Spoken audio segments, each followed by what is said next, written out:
Ол танкібайлар надоело уже дейді. Бауырым, сен бұл танкібайларға бас қатырып қайтесің. Бұлар проект қой жай ғана. Бұлар кәдімгі шетелден ақшасын алып отырып, сол өздерінің кураторларының айтқанын істеп жүрген адамдар. Дәлелдеп берейін бе? Мысалға қара, тәңіршілдік деген ұғым бізде бұрыннан бар қазақта. Тәңіршілдікті ұстанатында қазақтар бар. Себебі дін деген ол әр адамның өзінің қалауы, иә?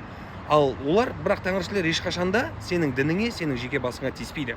Ал танкібайлар ислам дінін жоққа шығарады, жаңағы Аллаға тиіседі, жеке басыңа тиіседі, иә? Танкібайлар қай кезде шықты? Тұран деген әңгіме пайда болған кезінде шықты да. Түсінесіз бе? Даталарын салыстырып көр, өте қатты ұқсайды. Егер де Тұран біріксе, 200 миллиондық әскер болады. Ол кезде ақшыңды да, Ресейіңді де, Қытайыңды да, натоңды да ешқайсысынан в упор көрмейді. Ал бізді сырттан ешкім ала алмайды. Түсінесіз бе? Сырттан жау келсе қазақтың басы бірігетті, болды. Ешкім ала алмайды. Себебі бізде ата-бабадан қалған жер, ел деген ұғым бар, аманат бар. Соны бұлар білгендіктен іштен ірітіп жатыр да. Іштен іріту үшін осы танкібайларды, Аслан сияқты біреулерді жіберіп отырған дүниесі бар. Неге именно қазақты іштен ірітіп отыр? Білесің бе? Себебі түркілердің басын қоса алатын тек қазақ қана. Себебі Турцияң болсын, Әзербайжанның болсын, мынау Европадағы венгрлардың болсын, барлығы қазақ даласынан шыққан. Оны елбасылар айтып та жүр, мойындап та жүр. Көрдің бе? Қазақ болмаса түркілердің басы қосылмайды ешқашан. Соны білген Қытай ма, Ресей ма, ақш па, қай-қайсысы болсын, осы құйтырқы әрекетті істеп отыр.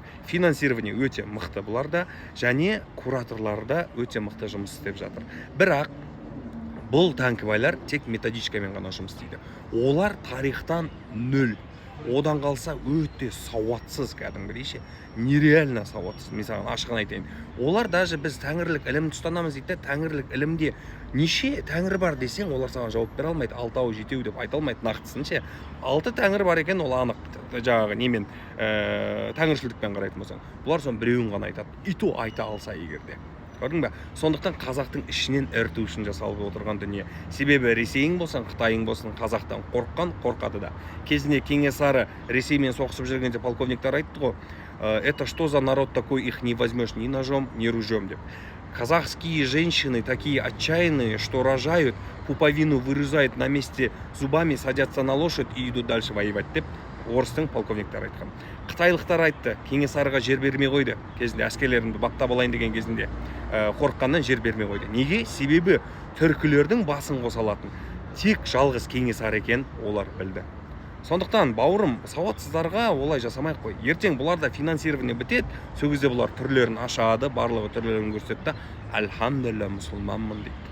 Осы айтқан қарада тұр. Ол күні алыс емес бауырым, сәл шыда.